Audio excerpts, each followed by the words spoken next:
El número 3 de la calle Antonio Grilo esconde unos de los lugares más macabros de Madrid. Tras estas puertas se han cometido un gran número de asesinatos, como si este lugar, estas paredes llamasen al crimen y al horror. Madrid, 8 de mayo de 1945. Felipe de la Braña, un hombre de 48 años de edad, camisero de profesión, fue hallado sin vida dentro de este edificio, en el 3D.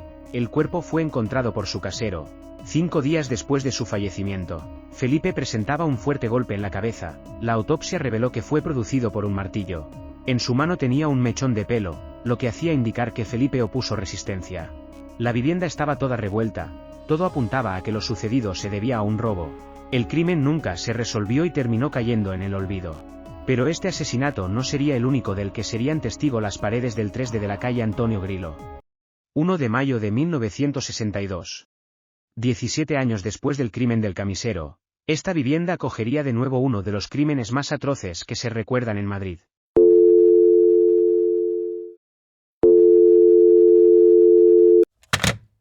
Emergencias, dígame. Mi nombre es José María Ruiz Martínez. Acabo de asesinar a mi mujer y a mis 5 hijos. Los he liberado del sufrimiento de este mundo. Sé que ahora estarán en un lugar mejor.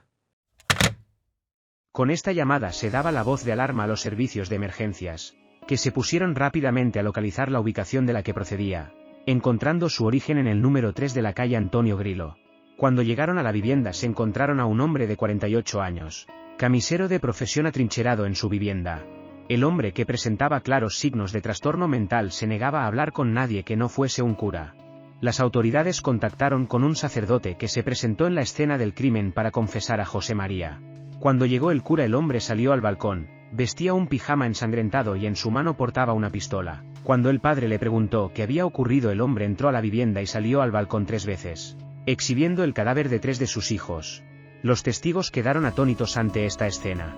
José María confesó ante el cura lo sucedido. Comenzó con su mujer, a la que mató de un disparo en su dormitorio. Continuó con su hija de 2 años, a la que degolló sentada a los pies de la cama. Su hija de 14 años intentó refugiarse en el baño, pero fue inútil. Murió allí a causa de los disparos de su padre. Continuó con su hija de 12 años, su hijo de 10 y el pequeño de 5 años, a los cuales asesinó utilizando un cuchillo de cocina y un martillo. Tras confesar sus crímenes, el camisero colocó la pistola en su cabeza y apretó el gatillo. Al entrar la policía en la vivienda encontraron una escena que no podrán olvidar en su vida. Parecía el escenario de una película de terror. Se dice que José María había perdido la cabeza por arrastrar problemas con el juego y deudas. El diario ABC entrevistó al doctor Fernández Armayor, que diagnosticó al sastre, a la luz de los hechos, con una grave depresión vital, y lo definió como un auténtico ciclotímico en una fase depresiva endógena. Sus familiares incluso declararon en el juzgado de instrucción número 8 de Madrid que el sastre llegó a exclamar que sentía haber traído 5 hijos al mundo para sufrir. Abril de 1964. Pilar Agustín Jimeno, de 20 años, fue la nueva inquilina de esta vivienda, 2 años después de los crímenes. Una mañana de abril Pilar recibió la visita de su hermana. Esta acudió al dormitorio de su hermana y al abrir uno de los cajones de la cómoda encontró algo que la marcaría durante toda su vida. En el interior de uno de los cajones se encontraba envuelto en una toalla el cadáver de un bebé recién nacido.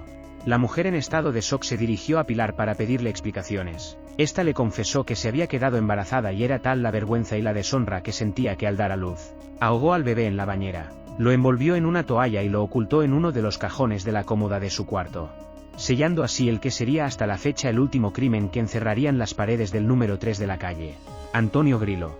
Los crímenes ocurridos en esta vivienda inspiraron la película Malasaña 32.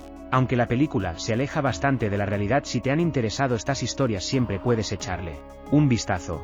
No te olvides de comentar si quieres que hable de algún tema o de algún lugar relacionado con el misterio. Estaré muy atento a todas vuestras recomendaciones. Nos vemos al otro lado.